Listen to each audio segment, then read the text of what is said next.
Hey there, guys. How you guys doing?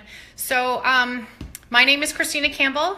I am a mother of two beautiful children and wife and a physician. I've been practicing medicine for about 20 years, board certified in emergency medicine, and I'm your Dr. Oily Mom. We're going to talk a little bit about lavender, essential oil, and animals, the use in animals. So with no further ado, we'll just get to it. So this is the lavender that I have that I keep in my kitchen. This is one of the vitality oils. But there's also obviously regular lavender too. It's just upstairs next to my bed instead of down here in the kitchen. So let's see, if I turn it around, you can probably see the label better. Maybe. Nope, it's not going to let me. Okay, that's all right. You guys know what lavender labels look like.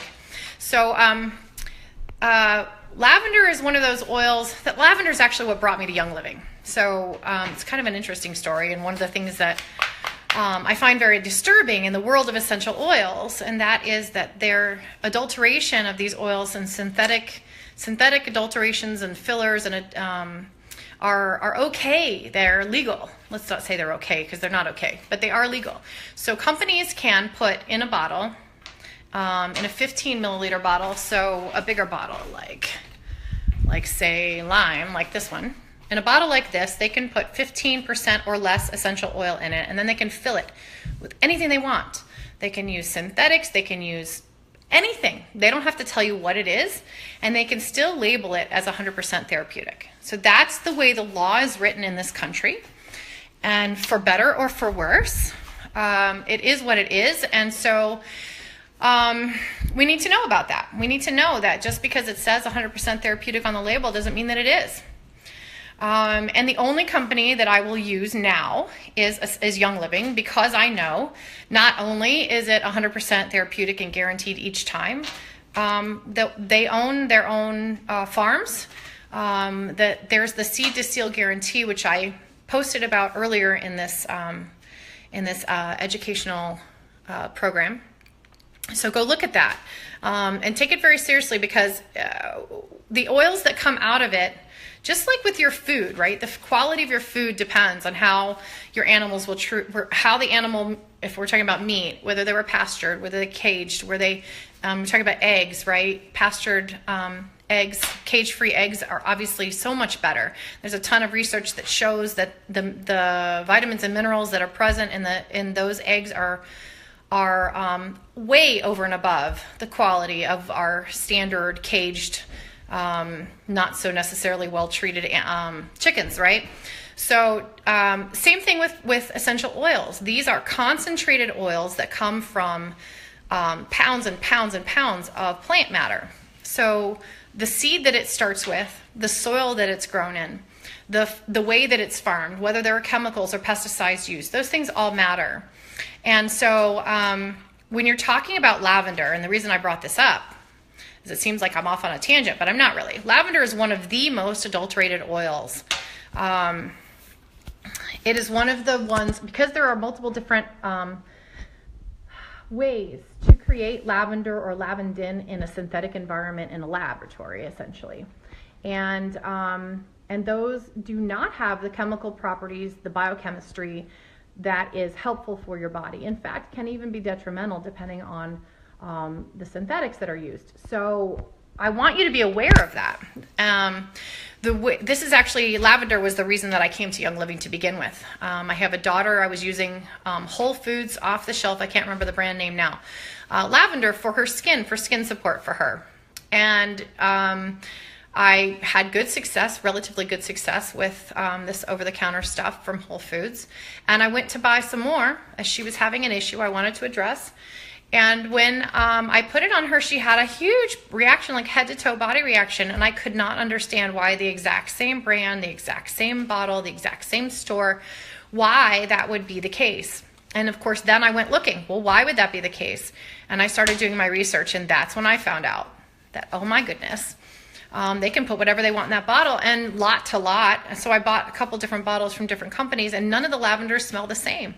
Well, there's a reason for that, because it's not lavender. It's not. It's, God knows what it is. We don't know what it is. They don't tell us, and they don't have to. So you want to make sure that you're using 100% therapeutic oils when you're using them with your animals. And you want to be aware that there is adulteration out there, okay? So you guys need to know that. And if you're using, especially if you're using it in their foods and their water supply, you want to make sure that you're using high quality, 100% therapeutic essential oil. And so to me, the only company, it is very scary, isn't it? The only company that that is worthwhile, that I know and I can prove, and I can walk onto their farm anytime I want as a member and check it out and see the whole process, that's so open and transparent, is Young Living. So that's why these are the oils that I use and have been for the last 3.5 years now, approximately. So, but before that, I've been using essential oils and had no idea that I could be using adulterated chemicals, essentially. So yeah, very scary, and definitely you want to be using high quality stuff. So that being said, lavender oil, from this lavender oil is Lavendula angustifolia. I think I said that right. Say that 10 times fast. I dare you. Anyway, it is a very mild essential oil. It is well suited for use in all species and extensively used, even in the most fragile of exotics. So even in the most fragile creatures, you can use this one. So this is a great one to know about. It has great support for healthy skin, especially exposed skin, whether it's cold exposed or sun exposed skin. This is really great support for both of those types of issues. It has great muscular support. It's very calming. And in that supports a healthy blood pressure and healthy cardiovascular system as well. So this is sort of a broad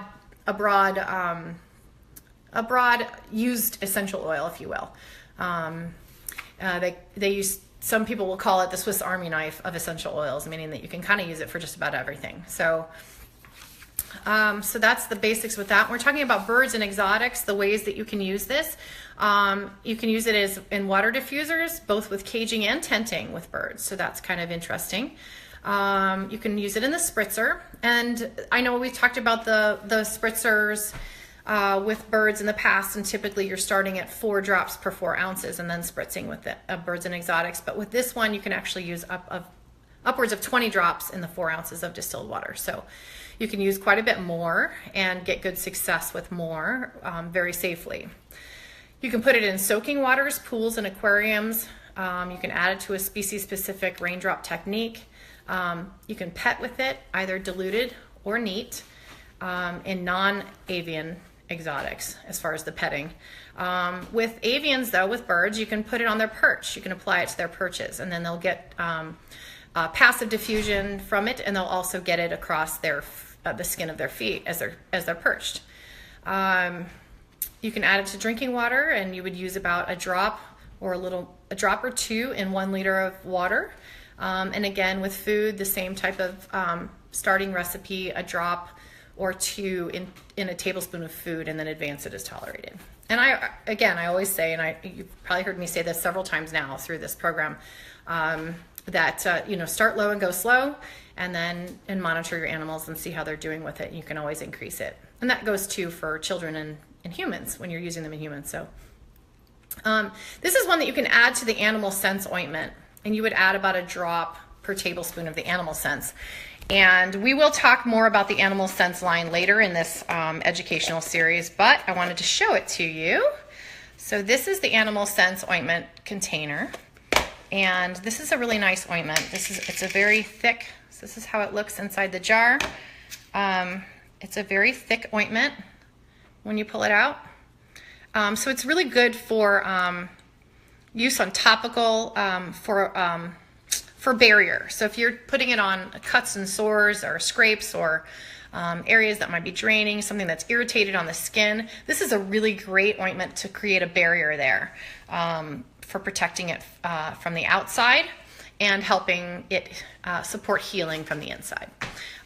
This, you can add a drop or 2 of lavender essential oil to this, or you could layer it too. You could put it directly onto whatever you're addressing and then add the animal animal sense ointment barrier on top.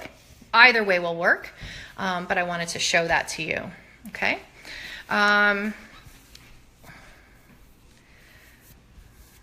So my children are sneaking into the kitchen and I'm distracted. I'm sorry. So with birds too, there's the feather spray recipe, which is very well accepted with birds. And I wanted to kind of go through that with you. The recipe is 20 drops of lavender, 20 drops of lemon, and 20 drops of orange essential oil in 4 ounces of distilled water in a sprayer. So essentially what you would do is you would take your 4-ounce bottle, your spray bottle, you'd put the oils in the bottom, the 20-20-20, lavender, lemon, and orange, and then you can fill it up to the top with the distilled water. That's an easy way of doing it without overflowing. And then just put your sprayer on, and then you can spritz your birds with that or your exotics with that, and they will love that. But no, I'm sorry, not exotics. This is a feather spray recipe. This is for birds alone. And this is something that birds really love as an overall whole.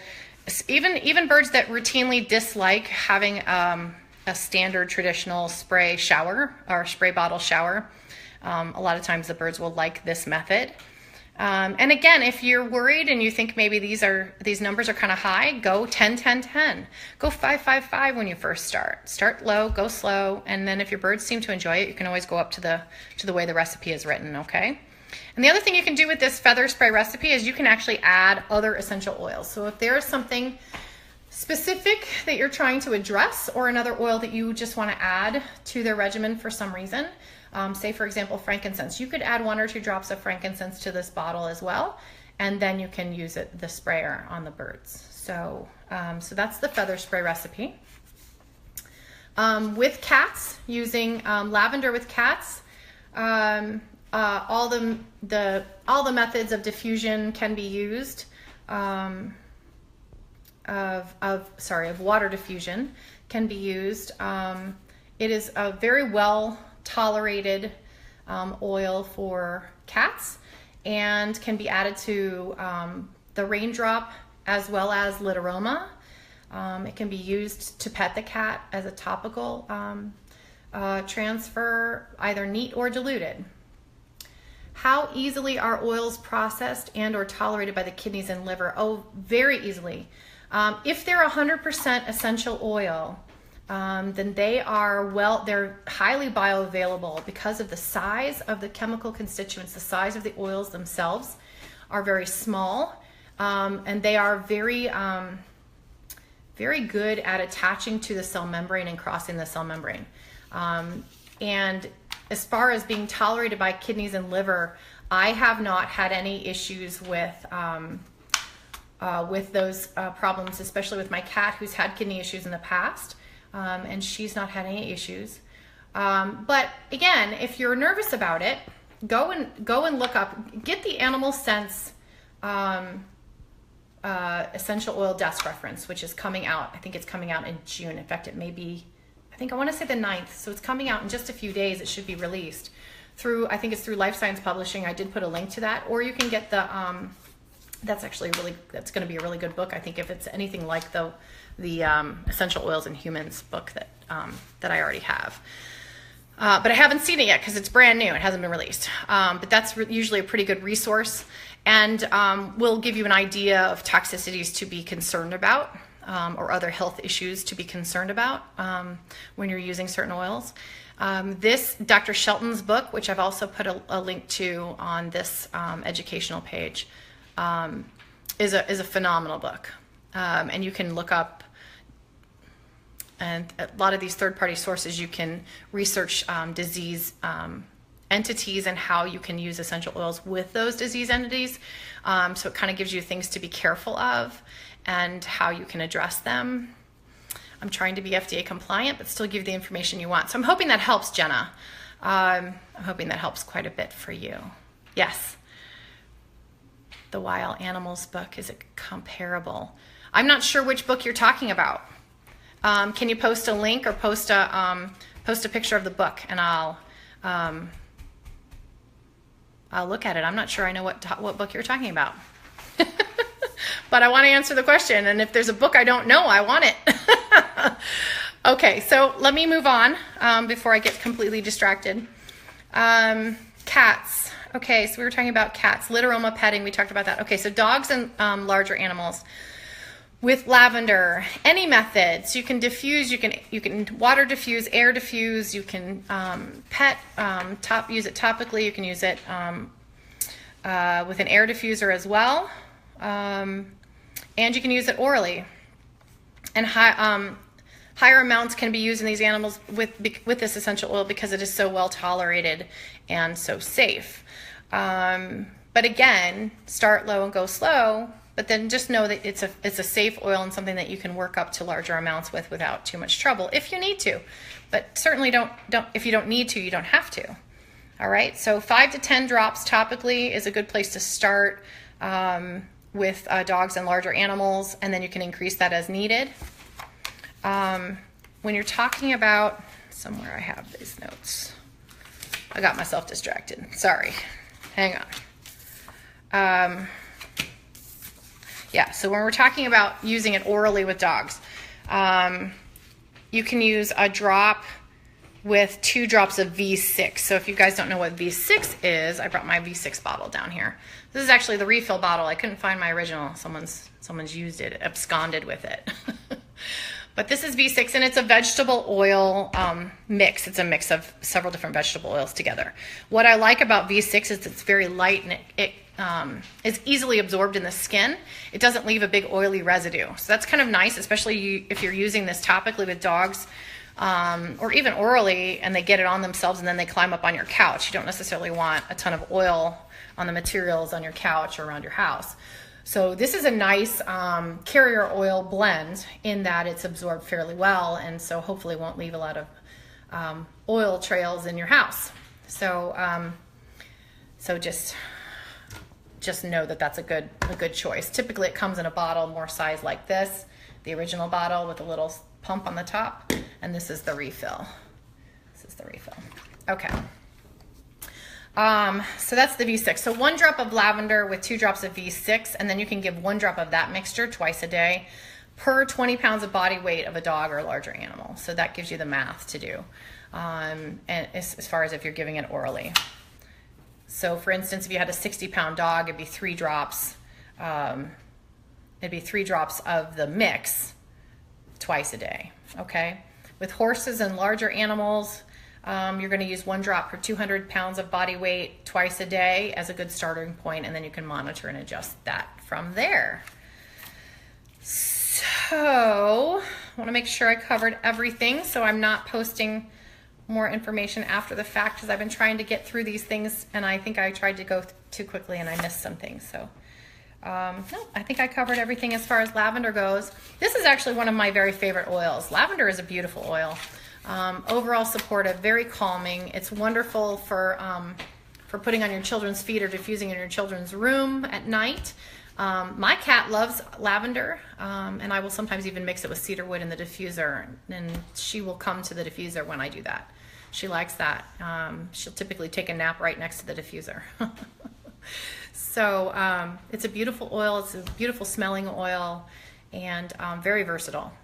So I hope that helps you. We've now covered lavender. We only have lemon and peppermint in the single oils from the premium starter kit to cover.